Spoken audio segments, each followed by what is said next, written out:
Okay, you're looking at my 1984 Monte Carlo Super Sport. I purchased new in May of 1984. I was a E2 in the Air Force.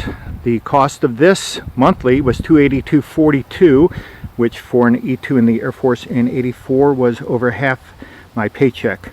Sticker price on this is $12,898. The Super Sport was a separate line from the Monte Carlo, so this isn't a Monte Carlo with add-on. It is a Monte Carlo Super Sport base with a couple options.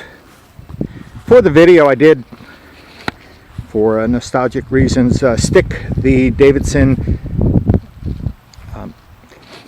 dealer label on it. That will come off as soon as this video is over. So the car came with a 305 4-barrel, as they all did in the States.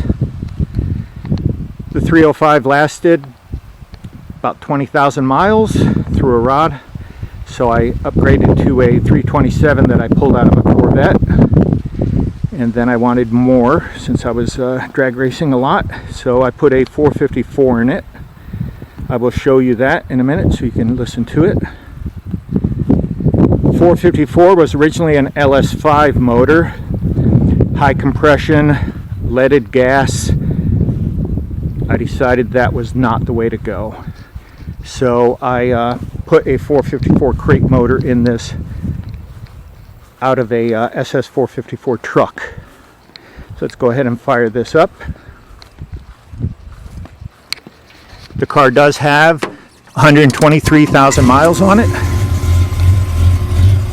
As you can hear, it's a little loby, not too bad. It's got true dual exhaust, stainless steel. Reason to shoot this video, this car has been in storage for 3 years and I didn't have a decent video, so I decided to put one together. Let's look under the hood. Again, 454, it is fuel injected. I designed and built that fuel injection in about '86. It was a big thing. I was proud of in the day. Today it's certainly obsolete and old-fashioned. It's a semi-sequential multi-port fuel injection. I think you can see some of it there. It does have a switch pitch 400 transmission out of a Buick Wildcat. It also has a 12-bolt rear end posi, 331 gear out of a 70 Chevelle.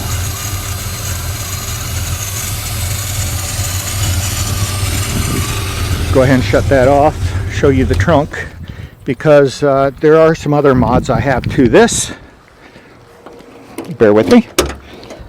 I do have some nitrous on this. It's a mild nitrous, maybe 125 horse.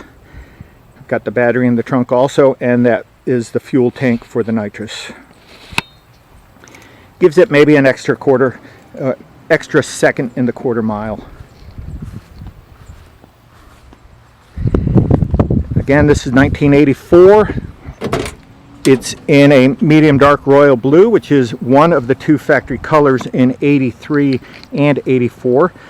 The other color was white. In '85 they continued the white and several other colors, but they did in fact drop the blue. So this was the rarest of the colors, '83 and '84. The difference in an '83 from this car is '83 was only available with a bench seat and a column shift. '84 they went a little sportier with the bucket seats and the floor shifter.